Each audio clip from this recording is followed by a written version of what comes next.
Ça y est, c'est le dernier épisode à propos des ventes sauvages et du bot qui est associé. Donc vous verrez, vous aurez le code au cours de la vidéo. Avant de vous présenter le code et comment ça fonctionne, je vais tout simplement donner mon avis et redéfinir ce que c'est les ventes sauvages. Peut-être qu'il y en a qui sont encore frileux sur Realty, mais en fait quand vous achetez des tokens, et ben Realty s'engage à vous les racheter avec un malus de moins 3%. Donc ça vous permet de quitter la plateforme en toute sécurité, pas être bloqué par exemple avec des tokens que vous ne voulez plus, qui ne se vendent plus sur le marché secondaire. De ce fait, certains token holders se débarrassent de leurs tokens. Il leur faut de nouveaux propriétaires et donc du coup Realty les remet en vente. Donc c'est chaque mardi généralement à une heure aléatoire. Le problème c'est que voilà, c'est assez rare, il y avait déjà des bots. Voilà, moi j'en avais marre de pas pouvoir y participer et c'est pour ça que j'ai commencé à faire cette série sur les bots. C'est pour ça que j'ai décidé d'en faire un et aussi de le publier sur mon site. Vous pouvez aller voir, il y a le lien en bas dans la description. Au cours de cette série, voilà, il y a beaucoup de gens qui m'ont MP sur de toute façon, si vous voulez me trouver, vous savez où me trouver. Déjà félicitations parce qu'il y en a beaucoup qui qui sont mis soit au code, soit qui ont utilisé mon script, ont pu acquérir des tokens lors des ventes sauvages. Donc voilà, ça c'est cool. Le problème c'est que ça devient de plus en plus élitiste. Et, voilà, et on était tous plus ou moins d'accord qu'il fallait réformer, entre guillemets, c'est un grand mot, mais changer ce process. Donc il y a un nouveau système de vente qui arrive, peut-être que ça va résoudre le souci. En tout cas faire plus d'heureux, c'est plutôt le terme à utiliser. Mais le problème c'est qu'en fait moi,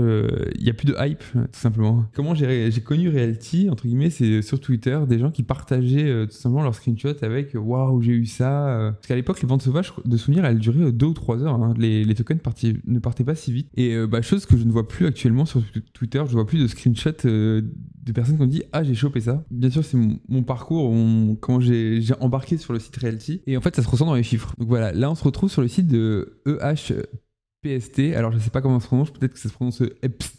Mais je ne pense pas. Donc déjà merci de m'avoir remis la page en ligne et je voulais absolument la partager dans cet épisode final, tout simplement parce que vous voyez qu'on est sur un plateau. Que représente la courbe? La courbe, elle représente en fait le nombre de wallets qui ont reçu des loyers chaque lundi. Donc c'est assez représentatif des utilisateurs actifs. Si je ne me trompe pas, sur Realty, quand vous avez un compte Realty, vous pouvez avoir qu'un wallet de distribution. Donc en fait ça représente vraiment le nombre d'utilisateurs actifs. Donc voilà, il y en a qui embarquent sur le site Realty. Il reste 1 ou 2 mois, ou j'en sais rien, même 2 ans. À un moment ils en ont marre, ils arrêtent, ils revendent tout à Realty ou via le marché secondaire. Ils n'ont plus de réel token, ils n'ont plus de propriété. Du coup, ça ne verse plus de loyer et du coup, en fait, ça n'apparaît pas sur cette courbe. Donc voilà, c'est vraiment le nombre de token holders actifs. Et vous voyez qu'aujourd'hui, il y en a 16 616. On est quand même sur un plateau là depuis début août. Cette courbe, c'est comme une population d'un pays. Au lieu que ce soit des années, c'est des semaines. Et vous voyez qu'on est passé de 16 592 à 16 616. Donc en gros, ça fait environ 25-30 nouveaux utilisateurs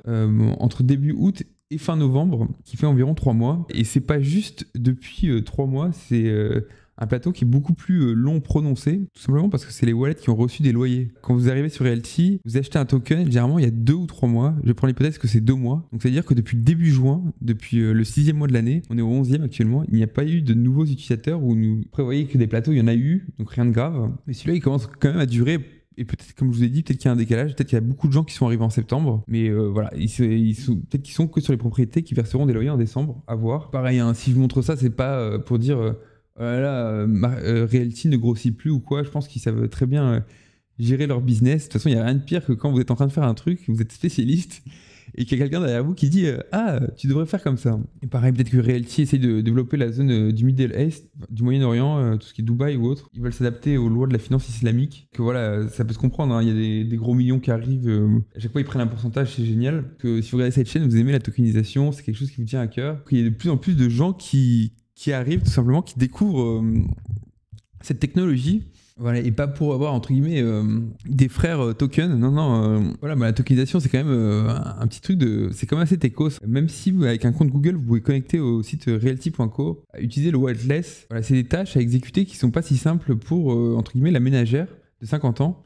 Et voilà, c'est quelque chose qu'il faut amener. C'est quelque chose qu'il faut amener à ces personnes tout simplement qui découvrent, ou du moins juste le mécanisme. Et voilà, s'il y a des interfaces, des surcouches comme le compte Google là, et voilà, c'est parfait. Le problème c'est qu'il n'y a pas de nouveaux utilisateurs et c'est pas que pour la culture ou quoi que je dis ça, c'est juste voilà, vous êtes sur une chaîne francophone et je pense qu'il y a beaucoup de Français. Voilà, en commentaire j'ai souvent des questions de fiscalité.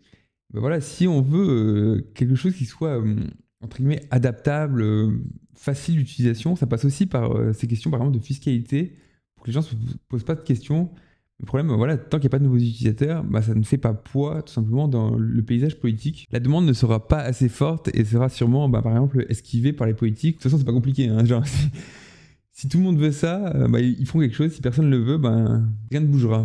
Et la législation, c'est pas que pour la fiscalité ou quoi. Je pense à des projets comme Atoa ou même Bolero qui utilisent la tokenisation. Bon, eux, c'est des royalties, je crois. Je n'utilise pas ces plateformes, mais il faut qu'il y ait plus d'acteurs. Enfin, moi, c'est en tout cas ce que j'espère et ce que je veux vulgariser sur cette chaîne. Aussi, il y a plusieurs contextes. Il y a le bull run. Il y en a qui attendent la fin du bull run ou quoi, je ne sais pas. Je ne suis toujours pas voyant. Et donc, tout ça pour en revenir à la conclusion que voilà, de devoir faire un bot pour participer aux ventes sauvages, ça devient de plus en plus élitiste. Ça s'éloigne de plus en plus, entre guillemets, de la personne lambda, quoi, du retail, comme on dit. Et je pense que voilà, ce problème, pareil, je veux pas jeter la pierre ou quoi, ils en sont conscients. Il y a eu un community call, je crois, il y a 2 semaines où ils demandaient à tout le monde de faire du bouche à oreille. Donc je pense que ces chiffres, ils les connaissent. Voilà, je m'engage devant vous. Je vais essayer de faire venir des gens. On va pas se mentir, c'est aussi pour faire de l'affiliation. Je vais essayer d'utiliser tout simplement la culture populaire. Enfin, vous verrez, bref, voilà, je ne sais pas trop comment faire. Je vais voir. Je vais essayer de trouver des choses qui parlent aux gens. Et après de les projeter dans la tokenisation, des choses comme Realty, bien sûr. Mais voilà, moi en tant que particulier, il nous faut des soldats, entre guillemets. Voilà, peut-être que sur la chaîne, vous aurez de plus en plus de vidéos débutants ou quoi, comment créer un wallet, des choses comme ça, pour les accompagner dans le onboarding, comme on dit, dans l'embarquement. Et voilà, mais pour ça, j'ai besoin de vous, j'ai besoin que vous likez cette vidéo, que vous vous abonnez, tout simplement pour faire comprendre à YouTube que ce que je fais, c'est cool et qu'il faut qu'il le montre à d'autres personnes. Ouais, je compte sur vous. Donc voilà, et voici la doc finale. J'en profite au passage pour dire coucou au service qualité de toutes les boîtes. Voilà, je pense qu'en voyant ça, vous devez faire une syncope. Mais bon, ne vous inquiétez pas, ça suffit largement pour vous expliquer les scripts. Ce que vous voyez en rouge, c'est tout simplement des pages web, des URL. Donc le A, c'est l'accueil, c'est Lost, M, Marketplace et C, Checkout. Donc maintenant, il y a 3 scripts. Donc voilà, le point de départ, il est là. C'est le point 1. C'est juste un script, pareil, j'utilise toujours Violent Monkey. Il fait tout simplement, au lieu de faire des refresh, parce que voilà, Realty a mis une API à disposition, c'est pour utiliser, voilà, c'est pas pour faire joli. Et ben voilà, mon script il se lance sur realty.co, il fait des API calls tout simplement pour voir est-ce qu'il y a de la vente, est-ce qu'il y a de la vente, est-ce qu'il y a de la vente. En face, il lui envoie les réponses. Donc voilà, en gros, il fait des requêtes, bam, bam. Il lui dit, en fait, il y a ça, il y a ça, il y a ça. Voilà, pour ceux qui ne savent pas de quoi je parle, vous pouvez aller voir la vidéo précédente, justement, j'en parle, justement, des API calls. Et en fait, la détection des ventes sauvages, maintenant, je la fais quand il y a un statut qui est différent de Available ou de New Product. Voilà. J'ai observé que c'était 2 statuts qui étaient récurrents en semaine. J'ai pas pu voir le status Limit Release. Bon, je suppose que c'est celui-là, mais tant qu'on l'a pas vu, on n'est pas sûr. Et voilà. Et donc ça, c'est l'événement pour dire il y a une vente sauvage. Et ce script, en fait, je vous montrerai après.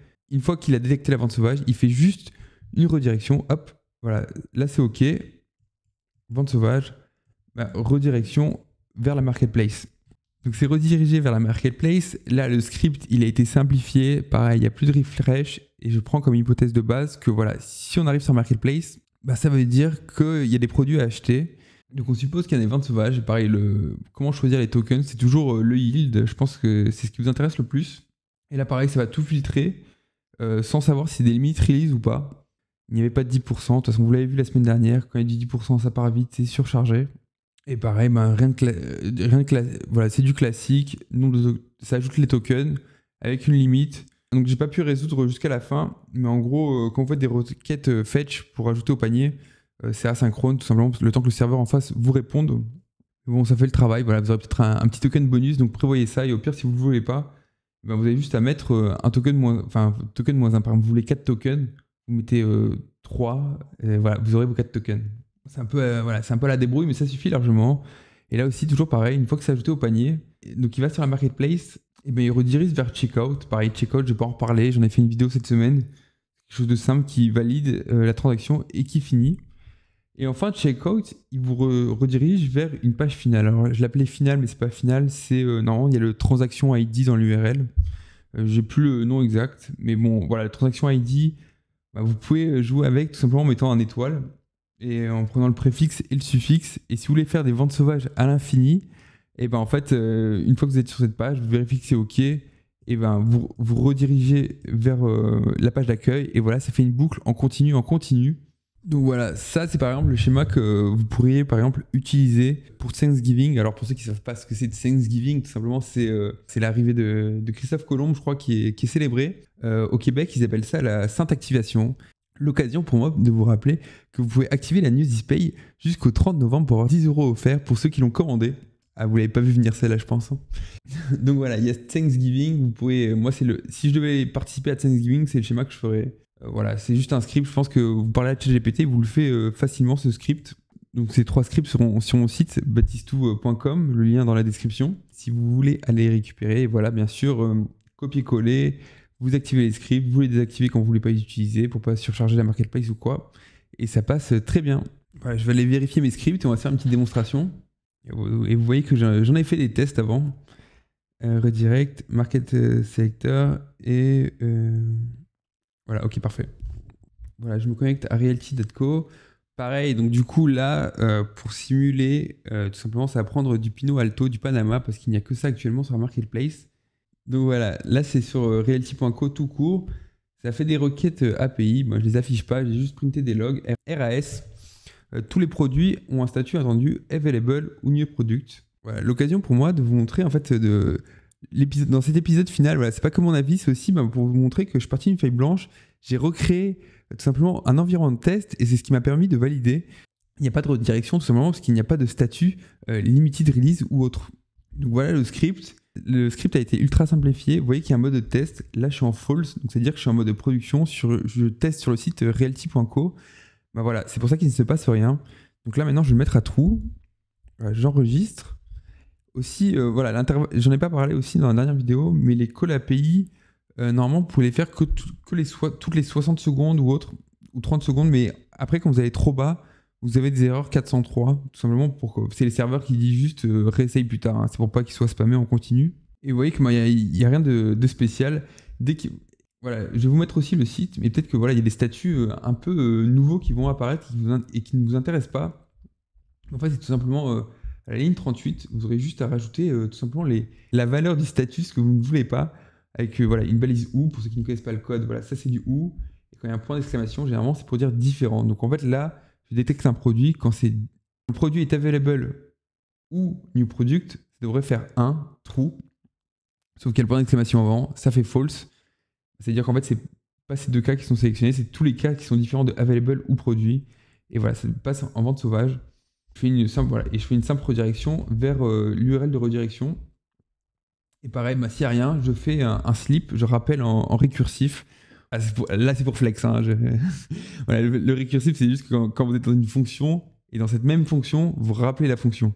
Alors, pourquoi faire ça? Pourquoi le récursif, c'est plus rapide? Je vais prendre un petit exemple. Vous voyez un 33 tours pour écouter des vinyles. Voilà, vous mettez ce petit bras là, tout simplement pour écouter votre vinyle, votre 33 tours. Et ça peut être une fonction. Donc vous êtes sur la même fonction. Bon, généralement sur 33 tours, vous allez sur la piste d'après, et ainsi de suite. Sauf que dans le code, généralement, c'est des fonctions qui sont un peu éparpillées partout sur le disque dur. En fait, c'est juste que vous êtes sur votre piste et en fait, vous lui dites, tu reviens au même endroit. Donc en fait, ça évite de bouger le bras et d'aller à une autre adresse, tout simplement. Bref, là, c'est un peu bas niveau, vous n'en avez pas trop besoin, mais c'est juste, souvenez-vous que c'est plus rapide. Et donc voilà, donc ça se rappelle en continu. Et pareil, les erreurs, j'ai fait quelque chose de simple. C'est s'il y a une erreur, tu rappelles la fonction. Voilà, vu que le script, voilà, ce script ne fait que ça. Du coup, je vais vous montrer aussi l'autre script. Il a été simplifié, pareil. Il n'y a que maintenant yield minimum, le max de token, une variable d'ajout, et ainsi de suite. Et voilà, et là, je filtre tous les produits. Je me suis même pas embêté à aller chercher juste les balises limited release ou autre. J'ai fait le plus simple. Après, voilà, si vous voulez le perfectionner, je vous ai montré dans une autre vidéo qu'on pouvait récupérer toutes les données. Donc, en gros, je pense qu'il faudrait faire une espèce de JSON ou CSV, un fichier d'entrée associé au script pour qu'il soit, par exemple, pour avoir toutes les infos pour que ça soit présélectionné et jouer avec le TID. Mais bon, on n'en est pas encore là. Et de toute façon, c'est aussi pour ça que j'arrête cette série. C'est tout simplement parce qu'en fait, c'est le même mécanisme. Et je préfère le faire pour le bot Telegram. Je trouve ça plus cool et plus sympa. Et de toute façon, entre nous, j'ai pas la thune pour acheter des tokens tout le temps. Voilà, si vous voulez me voir faire plus d'achats en live ou quoi, je ne sais pas. Voilà, les liens d'affiliation sont en bas dans la description. Je parle, j'oublie ce que je voulais vous montrer. Voilà, donc c'est le mode test. Donc voilà, le mode test à true. Voilà, donc là, ce qui va se passer, c'est que je vais lancer, au lieu de faire un call API, de mon script vers les serveurs Realty, je vais faire un call API depuis mon script vers mon serveur local. Ce que vous avez juste en dessous de ma tête, c'est le bot, c'est mon serveur. D'ailleurs, je vais le lancer. Hop. Voilà, il tourne, il est lancé. On va relancer cette page. On va voir ce qui se passe. Donc on avait vu que c'était... Donc voilà, je fais un call API toutes les 30 secondes. On va croiser les doigts, ça va marcher. Non, de toute façon, il va faire un call API toutes les 30 secondes. Et je crois que c'est le troisième ou le quatrième qui avait un limited release en status. Voilà, j'ai pas croisé les doigts pendant 1 minute 30. Je vais juste avancer dans la vidéo. Donc vous verrez pas ce moment. Et les rageux commenteront, c'est truqué. Hein. Vous savez quoi? J'ai carrément laissé le PC tout faire. J'ai bougé. Allez, à tout de suite.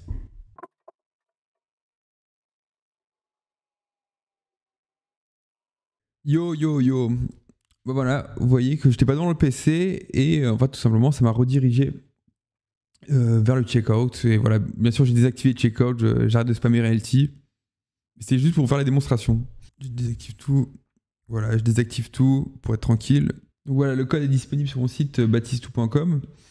Voilà, c'est comme je vous ai dit, bah, c'était le dernier épisode. C'était fini, c'est mon. Pour Ethecos, mon certificat SSL arrive à expiration. Donc voilà, je vous ai spoilé le début de la vidéo cette semaine. Je pense que voilà, je vous laisse la surprise. Je peux pas le mettre sur YouTube, rien de grave, vous inquiétez pas. C'est juste que vous allez voir, c'est un truc un peu what the fuck. Les mineurs peuvent le regarder, vous inquiétez pas, il y a pas de souci. Je l'ai mis sur une plateforme, je l'ai mis sur Vimeo. Voilà, je me renomme aussi, je m'appelle plus Baptiste Yuka maintenant, vous pouvez m'appeler Baptiste Toledo. Voilà, je vais être un peu loin dans la blague, je verrai si vous avez la ref. N'hésitez pas à commenter avec, voilà, par exemple, l'exa d'un smart contract. Ça me fera marrer, tout simplement. Ça me fera marrer cette semaine quand je verrai vos petits commentaires. Et pareil, pardonnez aussi les traductions anglais-espagnol. Hein. Moi, je confonds toujours browser. Enfin, j'ai utilisé ChatGPT, vous avez vu que c'est pas tout le temps fiable. Hein. Donc voilà, voilà, j'utiliserai aussi le bot Telegram pour ceux qui veulent la vidéo pour mettre le lien. Si vous n'arrivez pas à la trouver, peut-être qu'elle ne sera disponible que pendant 1 semaine. Voilà, c'est une petite pépite qui dure 5 minutes. Je peux pas tout vous montrer. On est sur, voilà, on est sur YouTube. Mais voilà, je crois que vous avez vu. Voilà le début de la vidéo. Je vais mettre quelques passages iconiques. Voilà, 3 personnes qui prient avec la News is Pay pour la sainte activation. Je force. Voilà, un petit screenshot de la vidéo. C'est l'occasion de voir une dernière fois tous les protagonistes de cette série faire un bot sur Realty pour participer aux ventes sauvages qui se termine. Voilà C'était mon commit final. Voilà, j'arrête la mission. Allez, bonne semaine à tous. Et au fait, un certificat SSL, ça se renouvelle. Ah, vous voulez pas venir aussi celle-là?